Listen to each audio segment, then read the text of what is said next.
At the moment, dalawa ang ating ma-accommodate dito sa ating premises. Kasi sa graduation, kasama yung mga magulang nila at yung 80 students plus the staff, medyo crowded na ho tayo dito. So, panalangin po natin yung itong TBS na naging ngayon ito na maraming reach dito sa neighborhood.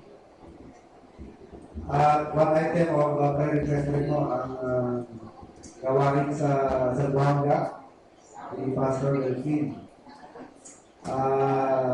Sa Gimaras, medyo okay na ho yung pagsisimula doon, magpapaminin, marami na hong contacts doon. At yung kanyang mission sa Iloilo, mag-growing naman doon. Yan yung sa Zamboanga, dahil iiwan po yun, yun na medyo ipagpaglangin po natin.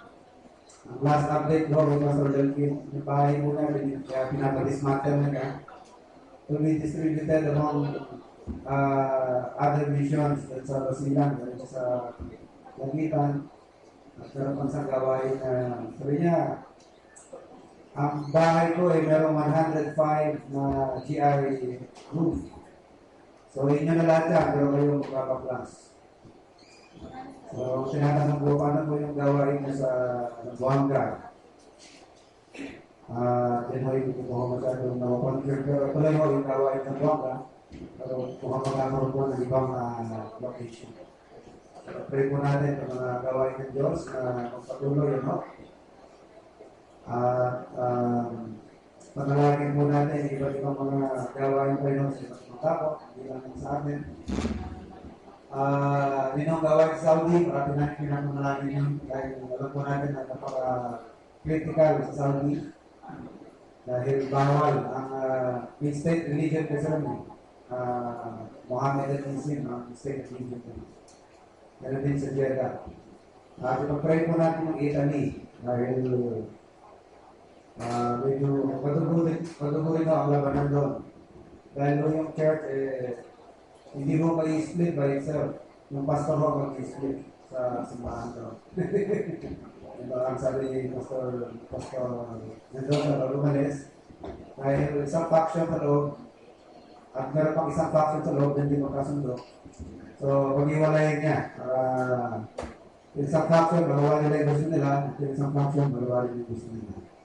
So, pray po natin na hopefully, kasi at ang pambaptis, no, sa ganyan we multiply by division. A little here and a little there, no? Balita nga, hindi ko magkasundo. Pero sa ganun pa ka naman, dumadami, no? So, panalangin po natin na ganyan na magagawa ng Diyos. Okay, mula pa na, and after service this afternoon, kung mga pagtatrabaho sa DBS, may iwan po kayo before the young people service. We'll have this 15 minutes meeting para sa ilang mga announcements at mga briefing sa mga gagawin po natin sa ating DBS. So, kalapit na, no? May 23 up to 27. Yan mga DBS sa Batawi will be starting tomorrow. Panalangin po natin ang naging DBS doon. Let us count. As of yesterday, there are 20 na sure. Pero isang place pa lang ako, kanila kung pupuntahan. This afternoon, nag-iikot po sila. So, more or less yan, mga 50 students ang magiging estudyante po nila doon. So, let's just pray for the success of these endeavors. Hindi lang ito may raos, kundi pag-iway na marami ho ang pamahaginan sa salita ng Diyos. And it's not too early.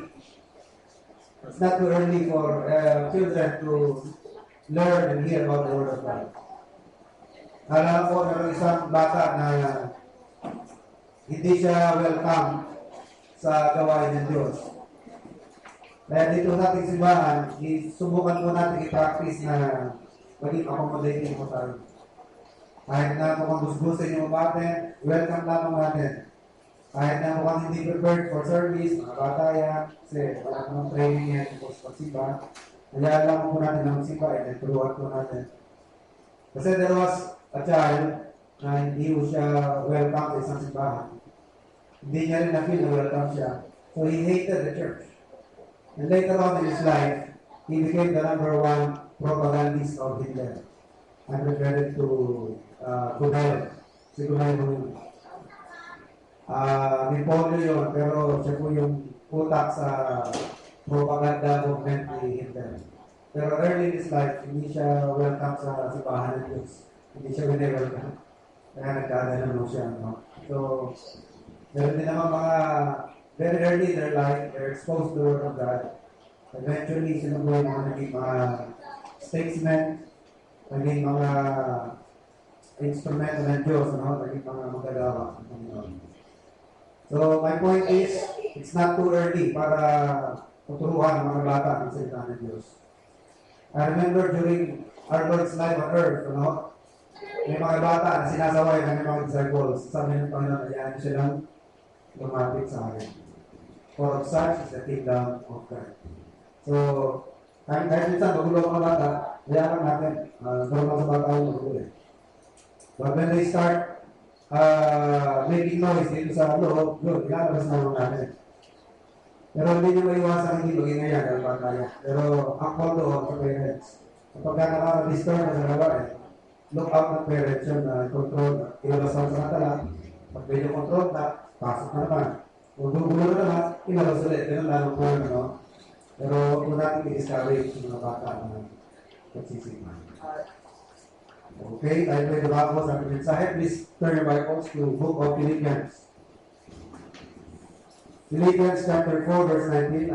I know for a fact that this is a very well-known verse, perhaps memorized by many of us here. Philippians 4:19. Ano mo sinasabi ng verse without looking at your Bibles? But my God shall supply all your needs according to His riches in glory by Christ Jesus. Am I right about the verse? Philippians chapter 4 and verse 19. But my God shall supply all your needs according to His riches in glory by Christ Jesus. And God is very true to that, no? Kaya po yung kanyang pinangako niya sa kanyang sarili, at tinuturo ng Diyos yan. Wala ko siyang pinapabayaan na hindi napaprovide ang kanilang mga needs. Although, there are some exemptions to that, pero yun po yung mga nangyayari for special reasons. For example, si Lazarus, no? Alam po natin, yung sinasabi ng Psalm 37:25, I have been young, and now I'm old. Yet I have not seen a righteous man forsaken, nor his seed begging bread. Walang Kristiyanong magbubukang parang pinabayaan, at walang Kristiyano na magpapalimos ng kanyang tinapay. Pero in the case of Lazarus, it happened. So, yun po yung mga special cases. But as a basic rule, God provides for the needs of His children. Kahit nga ang believer, pinaprovide ng Panginoon. Sabi ng Bible, the sun rises on the just and the just. Ang ulan, dumadating sa matuwid at sa hindi matuwid. So, lahat po yung maasa sa Diyos, including animals. How much more we are children of God. So, kumbaga sa worry, medyo cancel na yan. Kung meron man tayo mag-worry, yun yung tungkol sa needs natin, medyo cancel na yan dahil ang Diyos pinangakuha tayo ng provision yan. If we worry about other things, like the future, our children, their education, of your old age, at least nabawasan ang ating worries. Doon sa pangangailangan natin dahil ang Diyos ang ako, He will provide for those needs. Matthew chapter 6, natin dyan, no? Sabi niya, who of you by worrying can add one statue over his life? Kaalala mo ba? May madadagdag ba sa kaalala mo? Take note and learn from the lilies of the wilderness of the Christ, no? Walang nag-aalaga dyan, walang nagdidilig dyan. But I tell you that in Solomon's life, in his entire life, he was not arrayed like one of those lilies. Dahil kung makikita nyo kung paano inaalagaan ng Diyos yung mga lilies, kung paano inaalagaan ng Diyos yung mga halaman.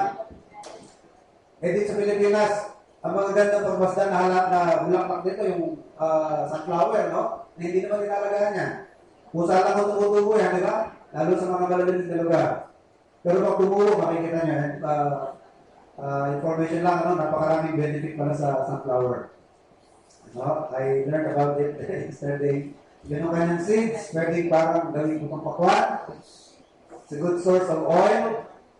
Ang pa ba yung gamit sa sunflower?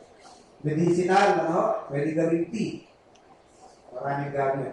So the Lord provided for these flowers. Ganon din yung mga ibon, sabi ni Christ, sa Matthew chapter 6. Look at the sparrows, sabi ng Panginoon. They toil not. Hindi sila nag-aararo.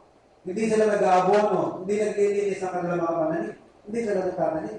And yet, they're being provided for their needs, So, sino rin nagpo-provide? Sabi ni Christ, your heavenly Father provides for their needs. How much more ang tao? Sabi niya. Ano ba ang halaga ng ibon sa tao? So, if God provides for those creatures na napakaliit ang value compared to man, how much more na lalo siya magpo-provide, di ba? Sa pangangailangan ng tao who is of more value than birds. Lalo magpo-provide ang Diyos sa pangangailangan ng tao. So mga kapatid, these passages should comfort us. Should eliminate fear from us. At least ang ating worry. Meron tayong naalala, at least with regards to our needs, God promised provision for those needs. Philippians 4:19. Ano po ba mga basic needs ng tao? Food, shelter, clothing. At sa atin, by observation, simple observation, mga clothes naman tayo. Nadamitan naman tayo. At mukhang magagaraan mo ng damit natin. Huwag nyo ulit kung saan galing. Marami dyan na iukay-ukay. Pero nadamitan mo tayo. We have houses, kahit pa rented. Diba? At least God provides the money for our rent. So God provided for our need of shelter. At tayo kumakain, Hindi nga lang 3 times a day. Sometimes, more than 3 times a day. May midnight snack pa yan. May merienda pa. May dessert pa. May midnight snack pa. So, sobra-sobra ang mag-provide ng Panginoon. So, let's go back to our topic. 4 basic purposes for money.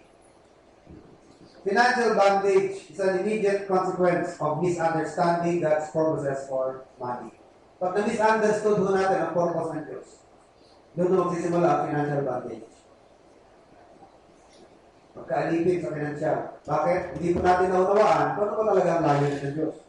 At pag tayo po ay hindi financially free, we misunderstood, or we misunderstand the basic purpose for money, habol tayo ng habol sa hangin. Parang ka ng habol sa anino. At bago-uwi lamang yan sa disillusionment. Madidepress ka lamang, madidisillusion ka, nasa ma-discourage ka sa iyong buhay.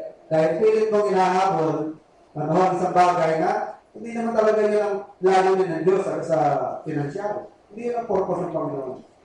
Meron po mga tao na ang kanilang purpose for money is to gain independence. And take note, mga kapatid, God did not intend for money to buy our independence. Hindi mo layunin ng Diyos na bigyan tayo ng pera para ma-earn po natin ang independence. Tandaan po natin, kahit kailan, hindi po tayo magiging independent sa Diyos. Walang sulok ng mundo na malaya tayo sa regulation ng Diyos. Walang parte ng mundo na hindi sakop ng pamamahala ng Diyos. So, ever dream of becoming independent of God. At hindi mo tayo payayamanin ng Diyos para mabili mo ang kalayaan mo sa Diyos. Some people would want to have money to have their security. Alam niyo po, walang masama dyan, pero hindi po yan ang end purpose sa pera. To the limit that you can, hanggang sa abot ng ating makakaya. It's good to think about our future, to secure. Maganda po yan, mga kapatid. Pero, wag ulit tayo sa magtitiwala dyan. Tandaan po natin, according to the Bible, riches is what? Uncertain. Wala akong kasiguruhan yan. Uncertain riches. Kamukha nyo itong mga nakaraang dilubyo sa bansa natin, Ano ba yung mga dilubyo sa financial? Yung sa mga education plan, di ba? You have paid for education of your children only to end up later na yung kumpanyang kung saan ka lumapit, wala rin pala, walang mangyayari. Kung meron pang kumpanya na expect, lahat yata. Nauna yata yung ka. Tapos sunod-sunod na. Ano? Meron po akong kakilala na pati yung high school ng anak nila, sinecure. Hoping na pagtungtong ng high school, may magagamit sa high school. At sinecure na rin yung pang-college. Kaso lamang, when they were about to claim, ano, yung educational benefits ng kanilang anak, wala kayong magawa. Wala namang kumpanya. Wala nang binigay yung kumpanya. Yan ang mahirap, ano? Pagka ang hawak mo lang, papel. Yun lang ang binigay sa atin, di ba? Nagbabayad ka ng hawak mo lang. Papel.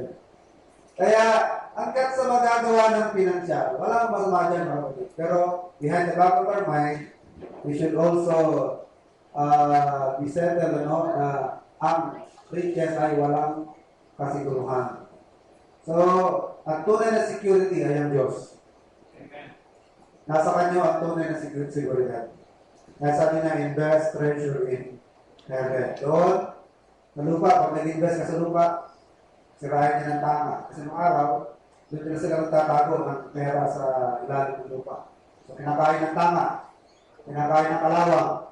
At pagka na-discover na magnanakaw, itinago mo habang may nakatingin na magnanakaw, mananakaw yan. Pero sa ngayon, wala namang ganyan, ano? Sa bako na tayo eh. Pero the same principle applies. Ano? Kapag sa lupa lamang tayo nag-invest, pwedeng mawala ang ating mga investment nila mag-point doon. Pwedeng mawala. Pero hanggang sa magagawa po natin, wala akong masama dyan. Ano? Yun nga lamang, huwag po total. Huwag doon natin doon, totally iniasa ang ating security. Dahil Diyos lamang ang pwedeng security na hindi ba mas nasisira. Siya lang hindi nag-fail. Siya lang ang immutable. Diba? Lahat magbabago. Kahit anong tibay ng insular, sabihin natin insular, napaka 100 years na kaya mahigit yan eh. Ang tatag niyan. Ano? Pero ganun pa rin ang sumatotal niyan. Ang lahat magbabago. Ano ba yung sinabi ng Bangko Pilipino, di ba? Subok na matibay. Subok na matatag. O. Ewan po, buhay pa ba ang Bangko Pilipino? Meron pa. Bumagsak ulit. O. Di ba? Nawala yung tatag at nawala yung tibay. Kasi nga ho, hindi nga Diyos yan eh. Diyos lamang ang immutable. Siya lamang hindi magbabago. Siya lamang ang hindi kukupas. Siya lamang hindi mag-fail. Kaya siya nga lamang ang worthy object of full trust and full dependence ng tao. Sabi ng Bible, it's a vain thing to trust in man. It's rather to put trust in God than to put trust in man. Ano? Pero hindi ko dinidiscourage yung nagsasave ho kayo for your future. Wala akong masama dyan. Dahil tinuturo din po ng Biblia, go to the ant fish laggard. Go to the ant for the ant gather her food during the summer. So that when lean season comes or rainy season comes, meron siyang makakain. Ano? Pagtuturo yan ng paghahanda rin po sa future. Ano? Pero ang sinasabi ko lamang po, hindi po nagbibigay ang Diyos ng pera sa atin para doon mo talaga iasa ang iyong security. Okay? So money is not intended to provide security or establish dependence. It's not even intended by God for us to create power. Para magkaroon ka ng kapangyarihan or influence. Kung yan ho ang ating layunin, kung bakit natin gusto magkapera, pero tayo ng kapangyarihan, alala ko yung isang pili ko lang napanood ko eh. Kanilang epektos na binibenta mga missile. Pag nabenta natin ito, sabi ng kanyang kapartner, anong bibilin mo? I will buy the presidency. Bibilin daw niya ang posisyon ng Pangulo. I will buy the presidency. Kapatid, God did not intend for money. God did not intend that money should be used to create power or influence. Hindi ho yan ang sinaad sa Biblia. So tayo mangarap na maging mayaman, kumita, para maging influential. Alam ko po na yan po ang hinahangad ng marami, kahit ng mga religious leaders. Gusto nila maging powerful, Pagdating ng eleksyon, kita niyo naman, niluluhuran sila ng mga kandidato. Kukumahog ang mga kandidato. Amin-amin sa kanilang mga kamay. Humihingi ng kanilang suporta. Ano? Kaya din nawi yung black voting na sinasabi. Kung ano sinabi ng puno, lahat. Para kay Noy-Noy tayo. So, buo mo na yan. Buong religion. Sinabi ng El Shaddai, kay Era tayo. Yan. Yan po ang naging sa kanya. It will not reflect the desire of the whole people. Dahil sa dami ng miyembro, dahil sa influence, yan ang nangyayari.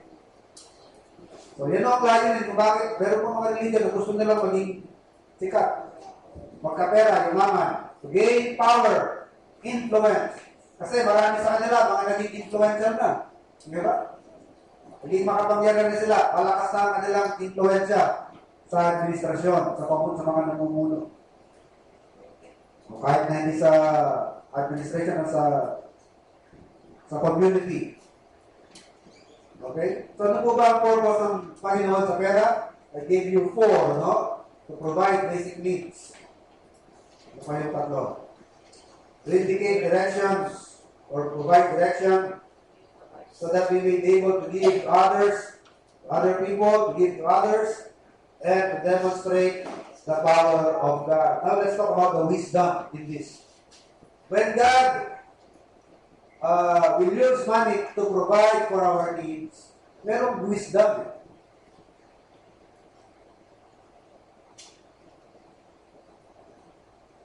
Wala akong ginagawa ang Diyos na walang wisdom sa likod nun, no? To provide for our basic needs. There is wisdom behind that. Ano? Pero inulit ko po mga kapatid, ang minsan tinutukoy dito ay mga basic needs. And talking about our basic needs, kaunti lang naman ang kailangan ng tao, bubuhay na siya. Di ba? The bare necessities of life, mabubuhay ka na. At kami nabanggit dito sa 1 Timothy chapter 6 and verse 8. Having therefore food and raiment, therewith shall we be content. Hindi na natin yan. 1 Timothy chapter 6 and verse 8. And having food and raiment, let us be therewith content. Meron tayong kinakain, meron ka namang damit. Ano? Pakontento na tayo. At ano ang parating advice sa atin ng Bible? Do not be covetous. Hebrews 13 and verse 5. Huwag tayong maging covetous. Ang pangunahing layunin ng Diyos sa pinansyal, is to provide for our basic needs. And only a few things are necessary to maintain life. Konti kulangan ang pangangailangan sa buhay, pagpapatuloy na po ang ating buhay. And God demonstrates His loving care for providing the resources for these items. So, para mag-provide itong mga needs na ito, kasi mga kapatid, iba yung basic needs sa wants. Magkaiba yun eh. They're not the same. Kung wants ang pag-usapan, triple. Meron lang tayo yung kamote. Basic need na yan eh. Pero sa atin, instead na kamote ang kakainin, Potato fries. French fries. Pagka hindi nakakatikin ng French fries, para ba hindi na masaya ang buhay. Samantalang, isipin niyo kung gano'ng katalino ang Diyos. Yun ang iniismol natin na pagkain papahirap. Hindi niyo alam, napakabait ng Diyos sa mga mahirap, Yun ang pinaka-masusustansya. Yes. Natural. Bigyan po kayo ng ilang mga functional foods. One of the functional foods, pag sinabi natin functional foods, pagkain na nakakaganda pa sa katawan. Isa dyan yung coconut. Kaya kung mahilig kayo sa may gata, tabi siya. Magandang kayo ng mga Bicolano. Tignan nyo kung may matitindig sakit yung mga yan. Meron palang na-exempted dyan, pero bahala ka sa katawan ng Bigo lamang. Lahat ginagataan. Ano? Malunggay, may gata. Talbos ng kamuting kahoy, ginagataan. Sili, ginagataan. Ano? Isda, gagataan nila. Ano? Gabi, gagataan niya. Ati Santo, ginagataan? Ngayon ko na natin yan. Halos lahat gagataan nila. Pero, alam niyo, walang masama sa oil ng coconut. Yun ang nare-recommend ng oil. It's better than palm oil or vegetable. Mas mahusay pa yan. Kasi hindi ho yan na chemically, parang chemical reaction pag humingit iba naging masama pag nainitan. Yan, hindi. Ano kaya nendo siya, minola. Kasi coconut oil yan. Ano pa mga functional food? Kamote. Ano? Napaka-sustansya rin mo ng kamote. Rich in fiber. Usay sa fiber. Magaling sa fiber o yan. Ano? Maraming fiber. Ano pa mga functional food? Kakao. Yung tableya. Galing mo yan sa heart. Papatibay ng muscles ng heart. Yan, tableya. Highly recommended din yan ang tea. Ito naman. Avocado. Avocado. Ilang nahaluan ng mga So, ilan po lamang ito sa mga yung malunggay. Hindi natin pinapansin-pansin. Kahit sa ano itusok, halos pabubuhay kahit sa ano. Vitamin A yan, saka may vitamin C content din. Saan yung mga bagong panganak, di ba? Mostly yan ang pinapang sabaw sa mga bagong panganak. Kasi nga, may rich in vitamin A. Oh, kita nyo na. 90% amino acid mo yan. Ang bilis pag tumubo niya. tuhog lang. Ang kalagbate. Pero yan yung mga ang bibilis tumubo, nasa lang, dyan lang sa lansangan, nasa kabindaan lang, nadadaan ng natin, hindi pinapansin. Anong gusto pa natin ng gulay? Gusto natin stateside, ano? Pero yun palang napaka-best, ano, na binigay ng Diyos. Nandiyan lamang mo sa tabi-tabi. Ano? So God demonstrates His loving care by providing for the resources of these items. So mga basic needs natin. Tandaan natin, di ba, basic needs sa wants. Instead of wants, many of our wants are actually luxuries na. Luxury na lang. Pwede ka mabuhay na wala yun. Pero pag sinabing basic needs, hindi ka mabubuhay na wala. Yan ang mga basic needs at yun po ang pinaprovide ng Diyos. Ano? Pagkain, irangan, at panganamit. Paano mo pinaprovide ng Panginoon yan? Pag-provide ng Diyos ng trabaho. Diba? Kalaman natin ang oportunidad kung saan lang nagagaling. Ang sabi sa Psalm 75 verse 6, promotion does not come from the east or from the west. Ano sabi sa Deuteronomy chapter 8? Beware! Baka pag ikaw ay nasa promise lang, makalimot ka. Na pagka when you started building your houses, at nagkaroon ka ng trabaho, nagkaroon ka ng negosyo, and you began to be wealthy, you become to be rich, naging powerful ka na, beware lest you forget God. Baka makalimutan that it is God who gave you the power to get wealth. Baka nakalimutan mo, makakalimutan mo na ang Diyos ang pinagalingan ng iyong kakayanan na kumita. Yun ang malimit na inuulit. Alam niyo po ba yung book of Deuteronomy? It's called the book of remembrance. The book of remembrance. Bakit? Beware. Remember. Parating na sabi sa book of Deuteronomy, remember. Ang nakakatakot sa Deuteronomy chapter 28. Subukan niyo, basahin yung chapter 28. Mga 58 verses yata yan. Nakakatakot ko, mga verses na nabanggit niya. Probably yan yung nabasa ni Josiah. Nung mabasa ni Josiah, pati mga buto ng mga namatay ng mga pagan, mga false teachers, pinuhukan niya, pinadurog niya. Ano? At tinatapon niya yung mga buto ng mga naging idolaters. Ano? Because of the curses mentioned in Deuteronomy chapter 8, 28.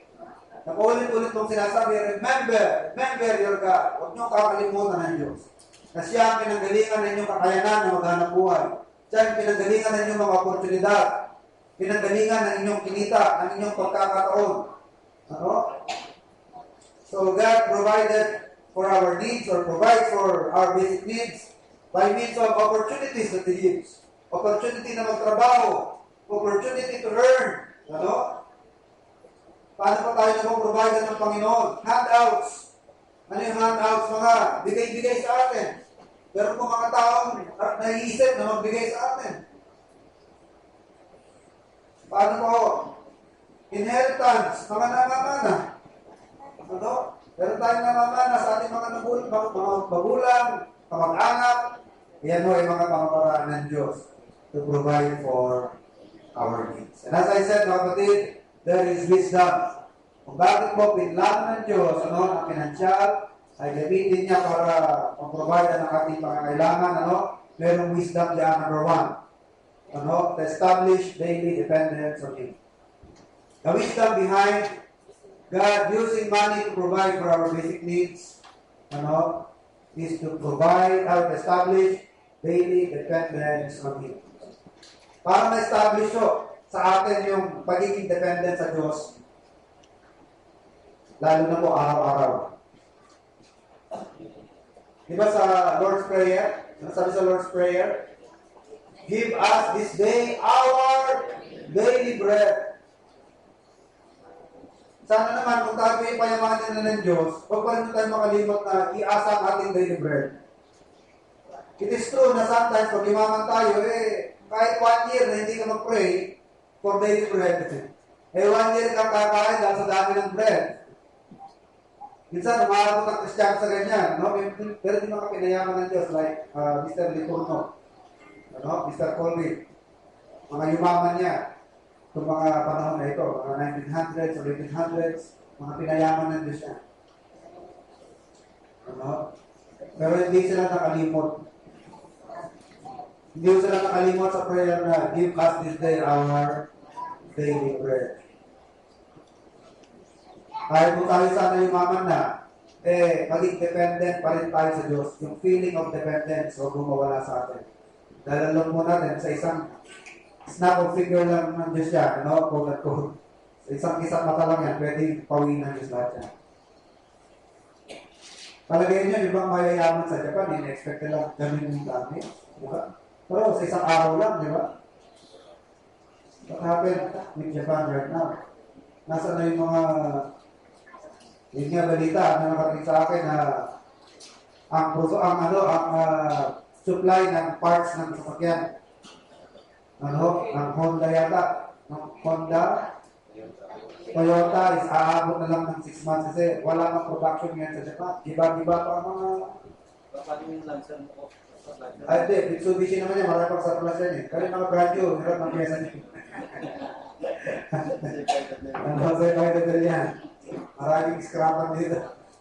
Pero yung mga brand new, mahirapan na sa parts yan dahil iba-iba pa yung mga building nila doon, mga pabrika. Sabihin nila, 6 years. 6 years ang matay nila para maging fully operational ulit. Nakagaya ng dati. Naisip ba nila magkakaganon sila? Diba? Alam nila, sanay sila sa earthquake, pero hindi nila nakalang earthquake na may tsunami pa yung darating. Kaya sinasabi ng Bible na beware, do not trust in uncertain riches. Pero sa Asia, Japan is the highest standard of living sa Asia. Isa yan sa mga superpowers pagdating sa ekonomiya. Pero hindi mo sila nag-immune. Hindi sila nag-immune kung mayaman sila. Dahil any moment, God can just easily bring disaster para mawala ang yabang ng tao. Kaya huwag tayo masyadong magtitiwala sa yaman dahil Diyos lamang talaga ang hindi magbabago. Kahit anong yaman natin, pwedeng mawala. Okay? So, establish daily dependence on Him. Bakit, mga kapatid? There is within each one of us a desire to be self-sufficient. Parang inert, parang embedded na po sa puso natin yung desire na maging self-sufficient, di ko kailangan ng iba. Gusto natin maging independent. Bakit? Because we want to be our own boss. Gusto po natin na tayo ang may say. Gusto natin tayo ang may hawak sa manibela. Gusto natin ayaw masusunod. And it seems to be true in every one of us. We seem to have the desire to be independent. Doon pa lamang sa Tower of Babel, kitang-kita na yan. Sa Garden of Eden, kitang-kita na yan. Ang gusto ng Diyos, i-manage ng tao ang garden according to the desire of God, pero mas kinangad pa ni Adam na i-manage ang lahat na hindi kasali ang Diyos. Kasi ang Diyos na nagmamanage at pinagkatiwala nga kay Adam yan, pero under the supervision of God. But Adam competed with God for authority. Ang binawal ng Diyos, nilabag ng tao. Ang sabi ng Diyos, it is good for you not to eat of that fruit, of that forbidden fruit. Pero sabi ni Adam, it is good for me to eat of that forbidden fruit. And the result is a disaster of 6,000 years up to now. Ramdam pa natin yung disaster. Yung effect ng ginawa ni Adam. Kita na yan, ano? 6,000 taon na ang magawa ni Adam, pero yung epekto hanggang ngayon, nagsasuffer ng tayo. Because of man's desire to compete with God, he wants to be independent of God, he wants to be the boss. Dahil sabi ni Satan sa kanila, you will become like gods, knowing or determining what is good and evil. Yun ang ibig sabihin ng knowing good and evil, ang tao na ang magdidetermine sa sarili niya kung anong mabuti at masama para sa kanya. Pero sa totoo lang, ang Diyos ang masigit na nakakaalam kung anong mabuti at masama para sa atin. Siya lamang ang magsasabi kung anong mabuti at masama sa atin. Siya ang nagsabi na masama sa atin ang kasalanan. Siya ang nagsabi sa atin na mabuti ang sunod sa kanyang kalooban. Pero ayaw po natin yan, ano? At yan po'y patuloy na nilalabag ng tao. At yan dami na yan ang tao, kapatid, who wants to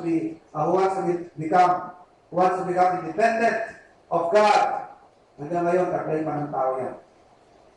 Pero ngayon po, na tayo po mga naging Kristiyano na, sana ho yan ang ating babantayan. No? Kaya minsan, kung magbigay sa atin ng Diyos, installment eh.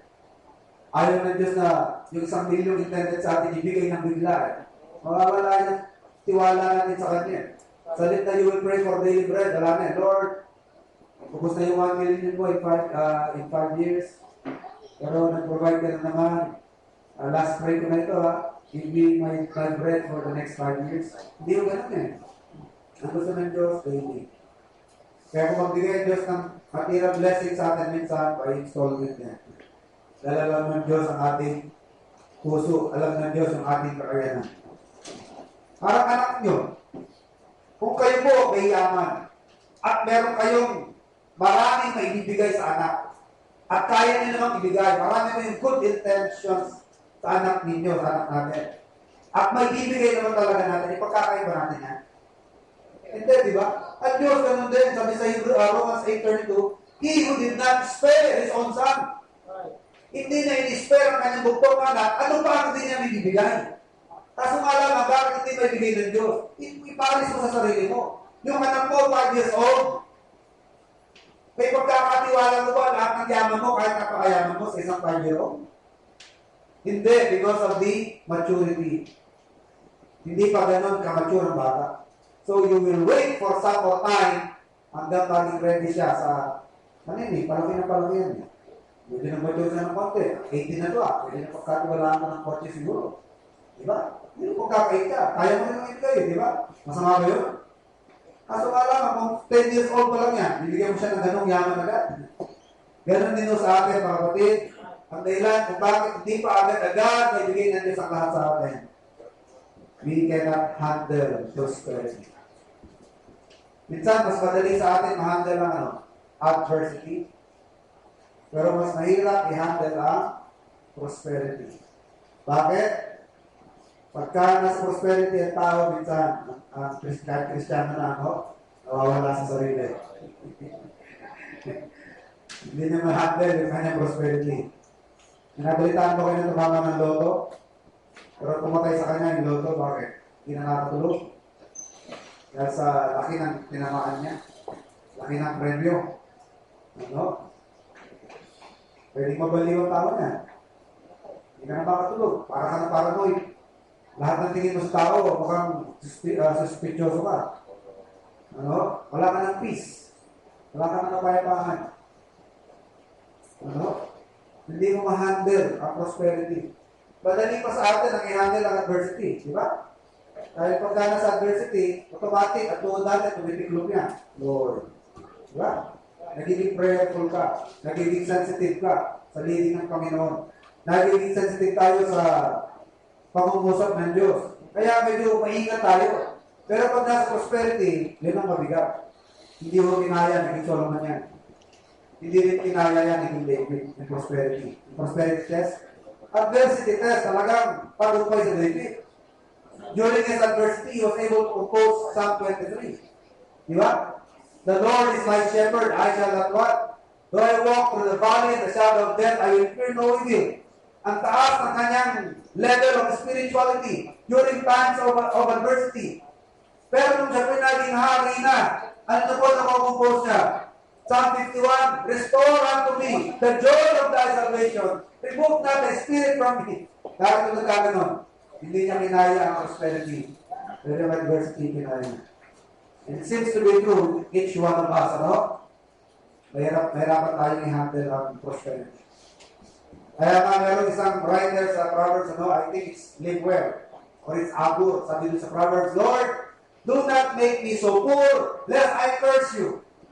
Nor do not make me so rich that I will forget you. Yan ang kanyang panalangin. Huwag niyo naman po kung gawin napakayaman, nakakalimot na ako sa inyo. O maging naman napakahirap at may first word. Yan ang panalangin niya. Ano lang, moderate na. Maging moderate lamang. Okay? So the wisdom behind God's purpose in providing our basic needs, is to establish daily dependence on Him. Because He knows that daily needs produce daily dependence.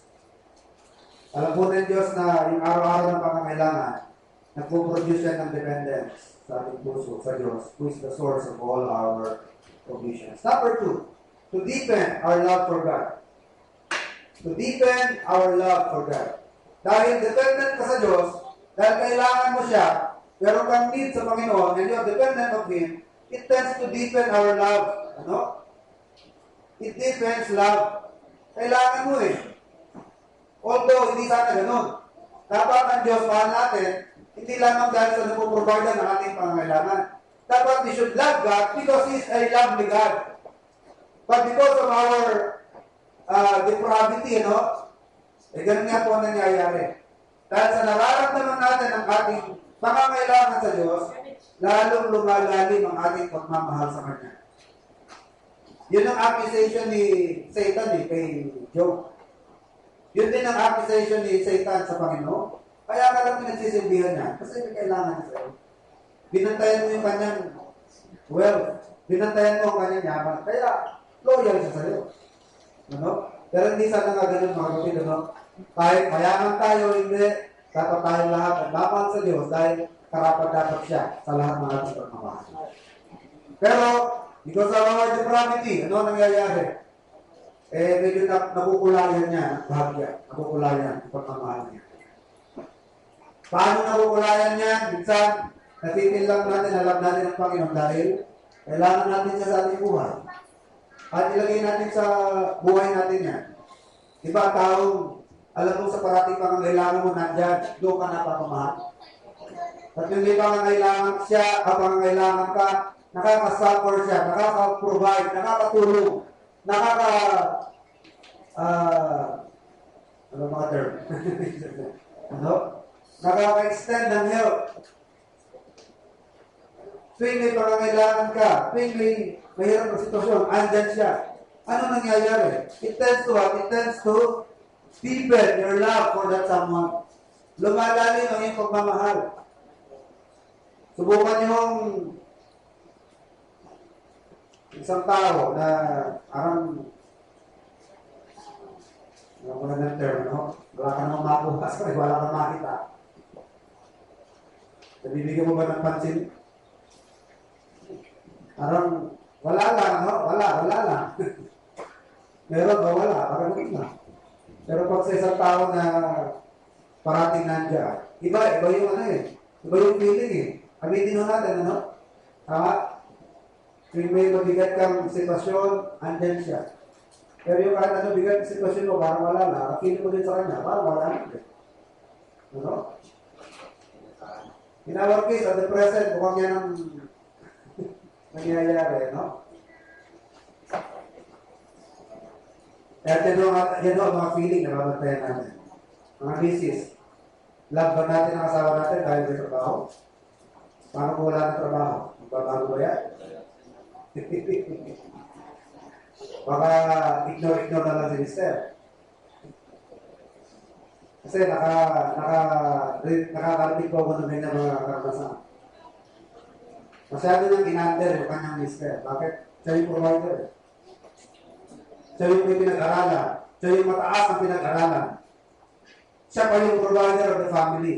Kaya yung Mister niya, masyado niyang in-small.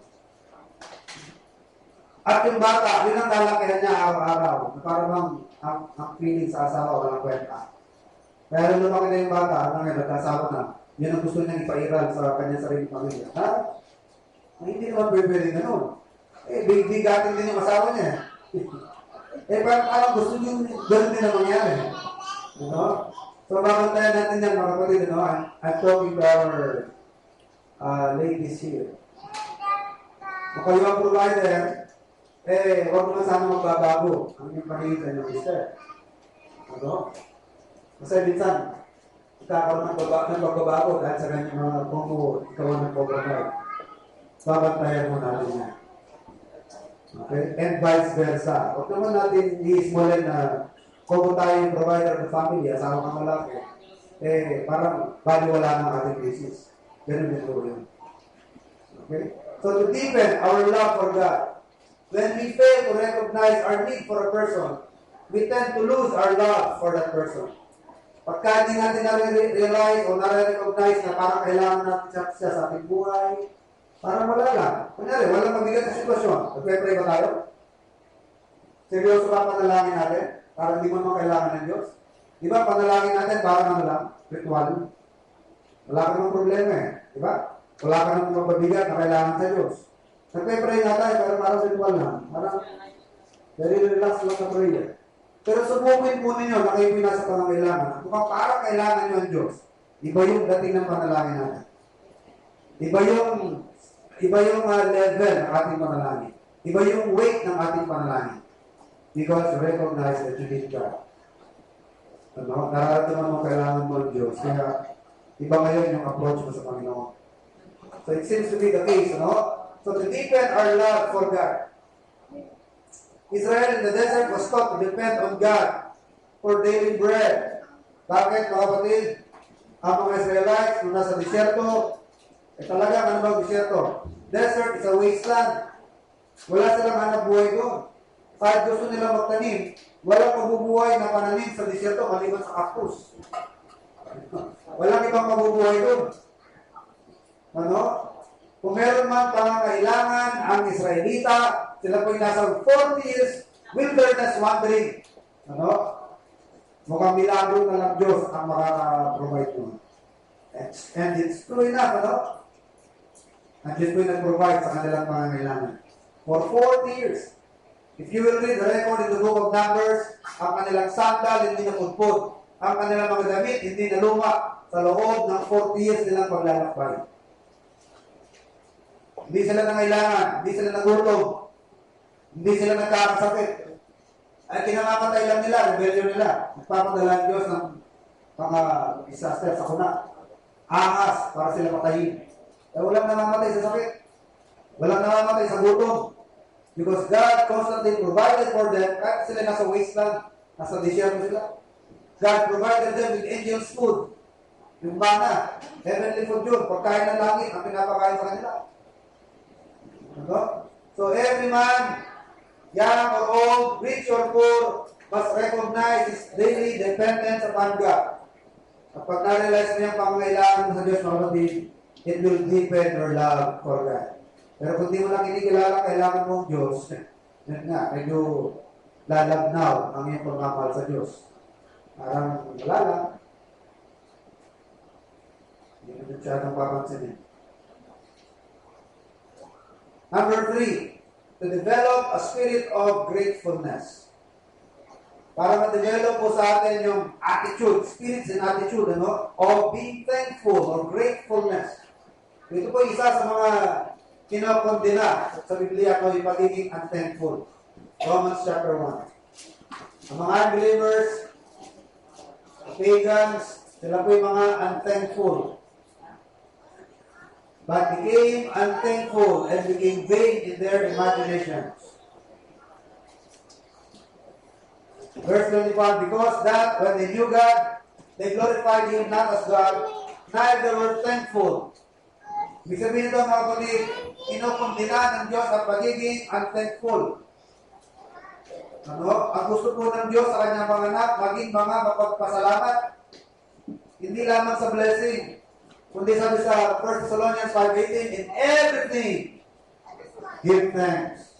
In bad times, in good times, in everything, give thanks. For this is the will of God for you, concerning you in Christ Jesus. Ano man ang bigay ng Diyos, masarap na tinapay, o tinapay ng kapigatian, dapat po yung pinasasalamatan sa araw-araw. Because God gave us the reason behind, and the reason is, all things work together for good, that we might be conformed to the image of His Son. There are some character traits, there are some qualities na gusto ma-develop sa atin ng Diyos, na ma-develop lamang yan pag pinagdaanan natin ng isang sitwasyon. Kaya sabi ng Bible, may rason sa lahat ng kanyang ginagawa. And everything give thanks, dahil Diyos lamang ang nakakatanaw ng lahat. Siya lang ang nakakaalam ng lahat ng mga resulta, ng mga outcome ng lahat ng nangyayari. At sinabi na ng Diyos, all things will work for our good. Kaya kung di mo man maintindihan, pasalamat ka na lang. Dahil alam mo naman ang dahilan ng Diyos is for our good. Sipin mo man, ang magiging good yun. Wala akong nakakita good, kahit sa kutingnan, bad. Pero sabi ng Diyos, all things work together for good. Dapat po natin sa palatayanan yan. Constantly believe that it will work for our good, despite the fact that you can see nothing that's good in it. So to develop a spirit of gratefulness. Gratefulness or thankfulness is delightful byproduct of contentment with basics. However, we begin to lose our contentment when we compare what we have with others. Alam niyo, pag tayo po na-develop na yung attitude or spirit of contentment, may byproduct yan. Ang resulta niyan, gratefulness or thankfulness. Ano ba yung contentment? Yung nakakawin mo sa araw-araw yung this is the day. Nang may kasayangan. Alam nyo, nung araw, parang baliwala lang sa akin yung verse na yan. Baliwala lang sa akin yung song na yan. Kasi very common. At sa ang grupo yata, narinig mo yan. Mapa-Baptist, mapa-Pentecostal. This is the day that the Lord has made. Very common, kapatid. Pero hindi ko na-realize, napakaganda pala ng sinasabi ng verse na yan. Na yung araw-araw na binibigay ng Diyos, whether good times or bad times, is the day that the Lord has made. Yan ang bigay ng Diyos araw. Mabuti man o masamang araw, ay yan ang araw na bigay ng Diyos. At ang tamang attitude is, we should rejoice instead of complaining, instead of murmuring because of what took place, because of what happened during the day. Ang sabi ng Panginoon, we will rejoice and be glad in it. Why? Because this is the day that the Lord has made. Siya nakakaalam kung anong meal of the day. Siya nakakaalam kung anong menu for the day. Siya nakakaalam kung anong meron para sa maghapon para sa atin. Siya nag-allocate niya kung anong menu, kung anong experiences ang nasa natin sa bawat araw. No? Kaya dapat tayo nagpapakaligaya. For this is the day that the Lord has made. At pag na-content po tayo dyan, kapatid, kahit anong dumating, we are contented, ano mangyayari? Magiging kang mapagpasalamat. Pero pag nagsimula ka na mag-compare, bakit yung masasamang tao? Sila ang umaasenso. Bakit yung mga salbahe? Sila yung parang walang kailangan sa buhay. Mahaba ang buhay kung walang sakit. Ang gagara ng mga sasakyan, ang gagara ng mga bahay. Walang limit ang kanilang kasayahan. Araw-araw magkakantahan, araw-araw maliligaya. Samantala kung sila yung maingat sa pamumuhay, nagsisikap na sundin ang kalooban ng Diyos, sila yung mga naghihikahos. Pag nagsimula ka na magkumpara, you will lose your gratefulness. Why? You're stopping in your contentment. may stop na, yung pagiging content. Parang ganito yan eh. Walang neutral, ano? Kunyari, dalawang container yan. Isang container, may division yan. Yan. Pag umaangat ang iyong discontent, bumababa ang iyong contentment. Pag content ka naman, tumakas ang contentment mo, bababa rin ang iyong discontent. Ungratefulness. Pag content ka, mataas ang iyong contentment, bababa ang iyong ungratefulness. Pero kung ungrateful ka, ayan, ano yan eh, walang neutral. Ano? The degree of your discontent or the degree of your ungratefulness is, ano yan, magbabari. Depende sa amount ng iyong contentment. So, pag na-dominate ka na ng expectations, ano, ang focus mo, doon na sa mga in-expect mo na wala. Ba't sila ganito? Ako wala. Mabuti pa sila ganito. Doon ka na nakafocus sa iyong mga expectations. Ano mangyayari mga kapatid? It will decrease your gratefulness. Hanggang sa sanip na makita mo, yung mga pagpapala ng Diyos, doon ka na nakatingin sa wala pa. At hindi mo na nakita, yung napakaraming na ibigay na sa'yo. Pero mga kapatid, para siguro mapawi ang ating inggit, mapawi ang ating pagsiselos o paninibugho sa mga masasama na yung mayaman, tandaan nyo, ang greatest yaman na sa atin na. Kahit ano pang yaman, meron sila. Tandaan nyo, ang greatest riches, taglay mo na. It is already your present possession. Dahil walang pwedeng ipagbili dyan, ay pantapat dyan. Kahit yung yaman ng buong mundo, hindi mabibili ang nasa iyo. At ano yan? I'm referring to salvation according to Mark chapter 8 and verse 36. Hindi yan kaya bayaran ng yaman ng buong mundo at yan, hawak mo na kayo. It is a present possession.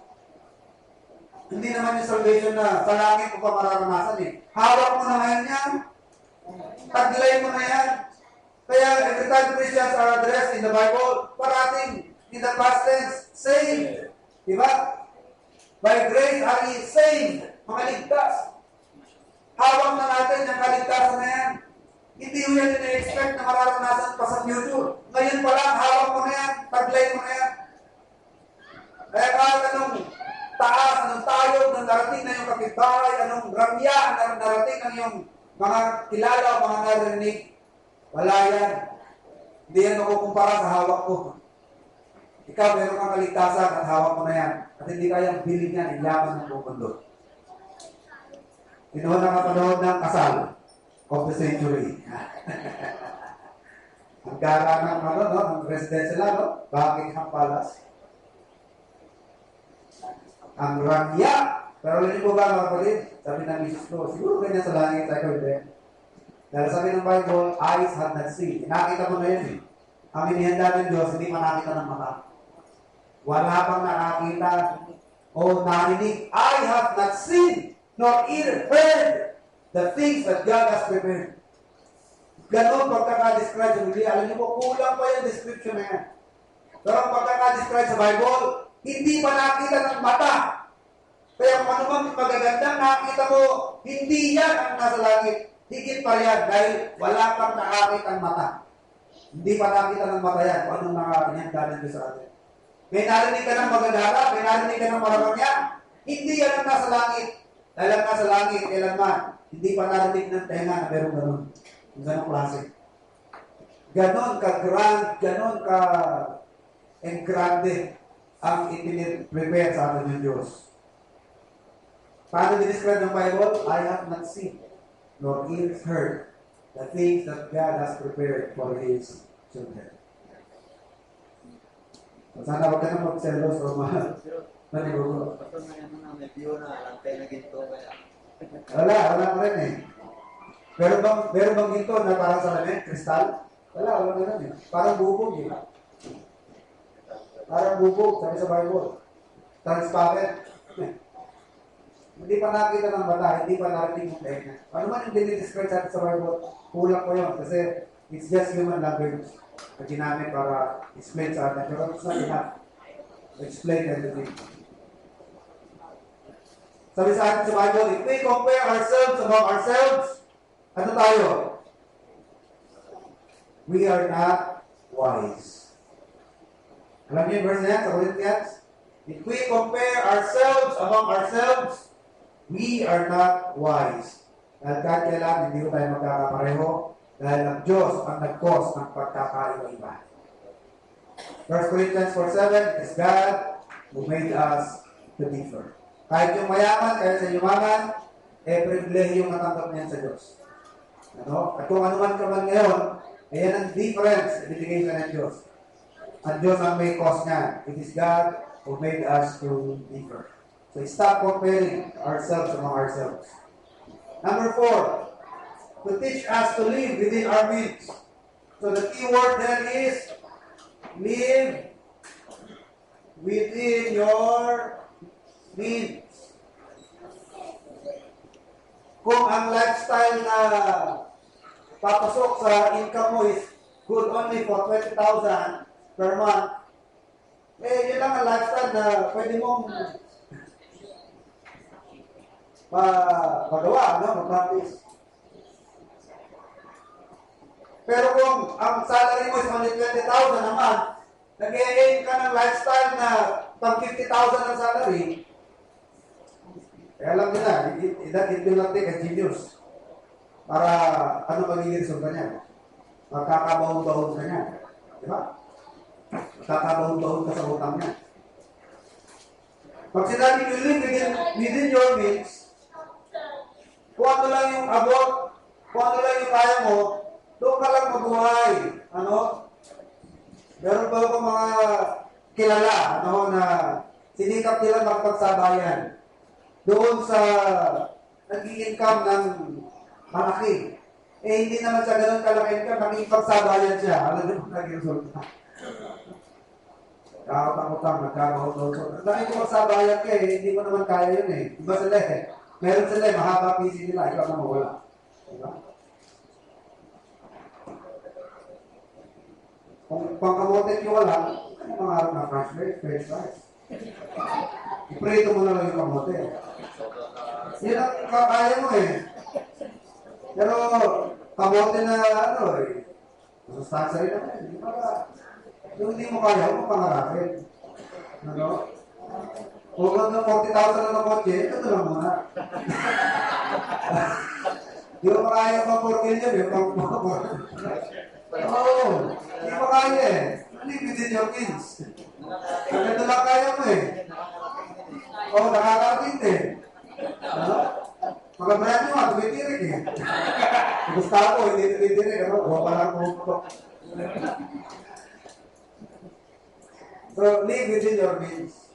Yan ang tinuturo sa atin. Contentment with the basics equips us to resist the continuous barrage of advertising. Ba't hindi kalaban ng tao yung advertising? Sino ba ang nagsabi na hindi tayo sasaya kapag ka hindi 24 ang iyong waistline? Pinagpipilitan, Pinagpipilitan ng advertising na dapat ganito ka. Magpapakita ng model, mga slim. Si Venus Ralang ang 24. Para bang hindi ka nasasaya? Para bang ang palang waistline yung 34, hindi ka nasasaya kung 38? Para bang hindi ka nasasaya? So ano ngayon nangyari sa'yo? Slimming pill. Slimming tablet. Exercise. Bumili kayo ng ganito mga exercise. Mga pang-exercise equipment. Bumili kayo niyan. Dahil pag hindi ka nagkaganyan, tignan mo yung tsura mo, magpapakita pa ng mga, parang ka dinidiscourage, ikaw naman, magdadala ka. Makita mo yung mga slim, parang masasaya nila, tapos malungkot naman yung mataba. Sino magsasabing hindi masaya mataba? Masaya kasi Nanay Carmen, Alam niyo ba sa Bible, pagpayat ka, walang papansin sa'yo. Diba? Sa Bible, si Rachel, mas pinili ni Jacob sa Rachel because Rachel is well-favored. Sige ng well-favored, mas mataba. Pagpayat, walang papansin sa'yo, well-payat ka. So, sino nagsabi na yung wrestling lang ang masaya? Advertising. Sino nagsabing pag hindi ka nag-rejoice o hindi ka nagpapans, wala ka, hindi ka masaya. Ano? Pinagpipilitan nila na gano'n dapat ang gagamitin. Power of advertising yan. Alam niyo ba, 30 years ago, may nagsasabi ba?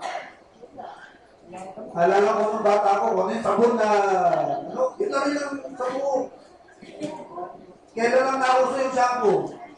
Una po, naalala yung shampoo, elementary ako eh. Ang mga Prel. Nabit niyo ba yung Prel? Oo, Inabot niyo yung Prel shampoo? Inabot niyo ba yung tao?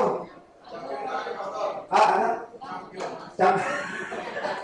Tao, pwede yung shampoo. Ewan ko, inabot niya, tao. Rejoice. Revive. Meron pa yung revive. Meron pa yung...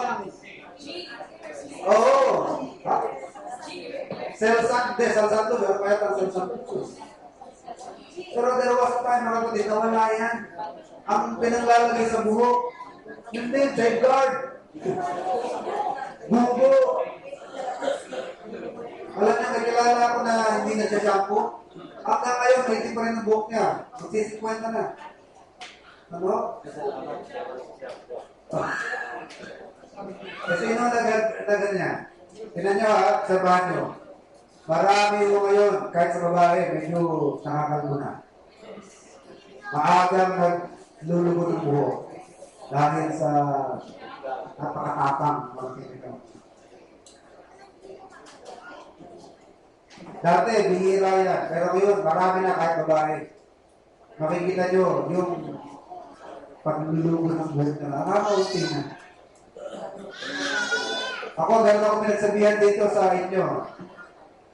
Yung kagagamit ng ng araw, pamada. Yung ginagamit nyo? Gel? Ang bilis yung yan. Obserbahan mo rin nyo, yung mahilig gumamit na. Ang bilis. Pero yung walang ginagawa, mas nagsusurvive parang matagal. Ako, loko lang naman ang bumibilis eh. Loko lang naman yan eh. Kasi lagi naman na yan. Kahit po babae sa amin, mataas ang hairline. Lagi po yan. Hindi dahil sa hindi nagsasampo. Kaya ako, matipid si shampoo. Yung isang sachet, 1 week. Mga twice a week lang naliligo. Ngayon, bihira ko kasi ako shampoo. So, let's go back. To teach us to live within our means. Contentment with the basics equips us to resist the continuous barrage of advertising. It seeks to convince us that we are not able to really enjoy life unless we buy some new gadgets or service. Para bang hindi ka na masaya na wala yung gano'n, Advertising yan eh. Kahit ako naman, kahit hindi kaya ng bulsa, sige na nga, magkano ba equipment, o magkano ba yung gadget na yan. Pero hindi naman kaya, sige, pilitin na lang. You're not living within your means, On the contrary, a contented person feels wealthy. Why? Because he knows that he has already possessed more than he needs for daily living. Ang tao naman kung contented, ang feeling niya rich. Bakit? Konti lang kailangan niya, mabubuhay na siya. Tapos ang dami pang extra, di ba? Ang dami pang extra na binibigay ng Panginoon. So a person who is a contented feels wealthy because he knows that he already possesses more than he needs for daily living. Burin nyo, pwede naman tayo mabuhay ng walang cellphone, di ba? Pero pinagpala pa rin tayo ng Diyos ng cellphone. Yan, mga extra docs rin na binibigay pa rin ng Panginoon. Di ba nga sa atin, dala-dalawa pa. Kaya purpose na lang naman is to communicate. Pwede naman ng text and call lang. Pero pinipili pa natin yung may AM, may FM, may AM, may camera, may ano ba mga, hindi ko alam mga cables na eh. Hindi ko naman naintindihan eh. Oo. May wifi pa ba? Pero ang main purpose lang naman is to call and text, So yun, mga extra luxuries lang na papasalamat pa rin mo natin yan. Bigay ng Diyos yan eh. Pero kung wala ka naman yan, ka naman parang magpapakamatay na dahil kumamatay. Ikaw na regaluhan ka. O, tayo mo, regaluhan ka. 1 Timothy chapter 6, verse 6. But godliness with contentment is great gain. Godliness with contentment is great gain. Hindi naman contented na tao. Ang feeling mo, wealthy ka na kasi basic lang eh, pinaprovide na ng Panginoon, mabubuhay ka na ron eh. Eh, marami pang sinobra ang Diyos. Marami pang dinagdag. Ano? Pagkain, dahil natiraan lang naman eh, buhay ka na eh. Isimple kang pagkain. Pero marami pang dinagdag ang Diyos. Would you believe na mamanghanga ako? 3 nasa sakyan ko. Bali 5 na, kasama 2 bike. Pero yun. Yung isa, 500. Yung isa, magkano sa 1,000 ba? Oh. Sobra-sobra, pwede mo mabuhay na ako. Pero sinubrahan pa ng Panginoon. Oh, sobra, hindi yung sobra sa kontento. Sobra-sobra. Oh, sa atin dito, we have been so blessed with so many other things. No? Kaya kung tayo malungkot na ganito lang tayo, hindi ho eh. Hindi tayo kinawawa ng Diyos eh. Dahil yung basic needs natin, pinaprovide ng Panginoon. Actually, sapat na yan para ma-maintain ang buhay natin. Sinusobrahan mo ng Diyos. So, huwag na natin ikikalungkot na kasi mga unbeliever, naka-Jaguar, unbeliever, naka-Ferrari. At ako, ganito lang. Pero may ito, ano? Simple lang eh, kaya nang bumuhay sa mundo sa araw. Okay, verse number 5. And this will be the last, ano? To help us enjoy our possessions. To help us enjoy our possessions. Ba't ba nawawala ang enjoyment? Ba't ba nawawala ang enjoyment ng tao? Kasi nga, hindi ka contented. So, without contentment, you lose your joy. No?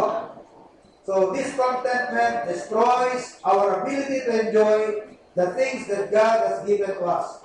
Why? Because of the wrong focus. Ang pinupukusan mo, yung brand na wala sa'yo, o yung bagay na wala sa'yo. Ano? Doon ka nakatingin. Pero yung binigay na sa'yo ng Diyos, hindi mo napasalamatan. Hindi mo napansin. Doon ka nakafocus sa wala. Alam niyo po ba ang magandang therapy pag ganyan at medyo nalulungkot ka na, ay kukumpara mo na ang sarili mo sa iba? Yung count your blessings. Yung sinasabi ng song na count your blessings, name them one by one. Masyado ka nagbibilang sa wala, na wala pa sa'yo.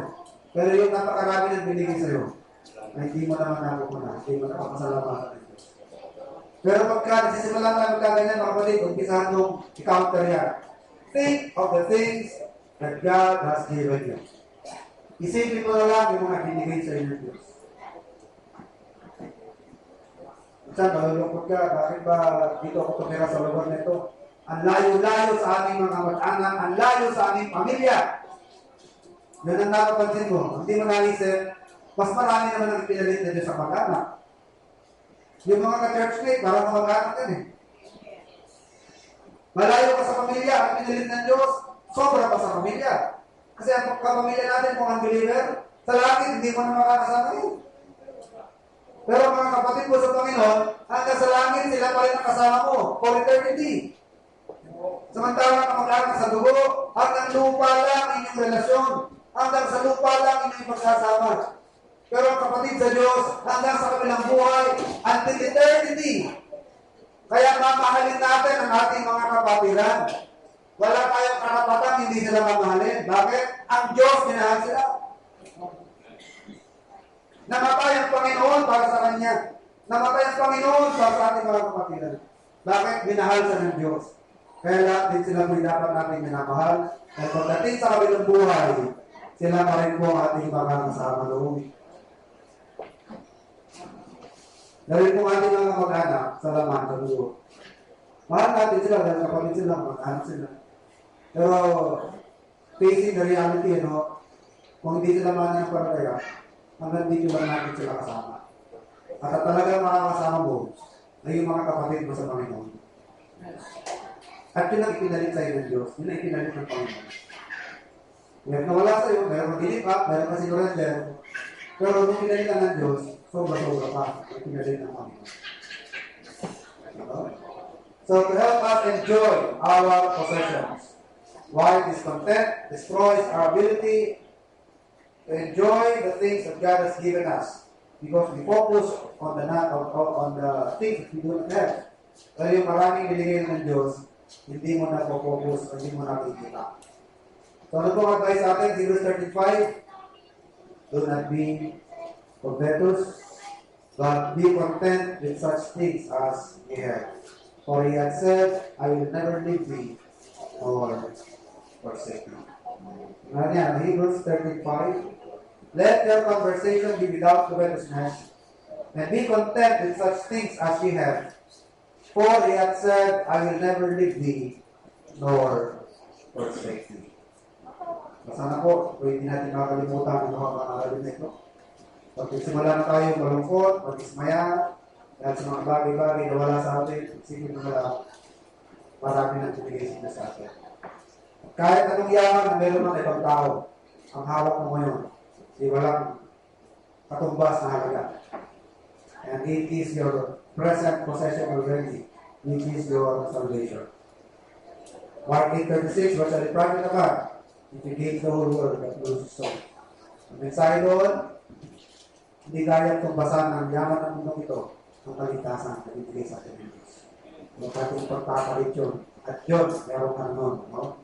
So, meron kang masigit na dahilan na mas sasaya. Ay dito kayo, ay dito ko sa ating manalangin. Kung mga matatrabaho sa BBBS, maiwan ko kayo, yung mga willing na helper, ayos po natin ang ating mga president.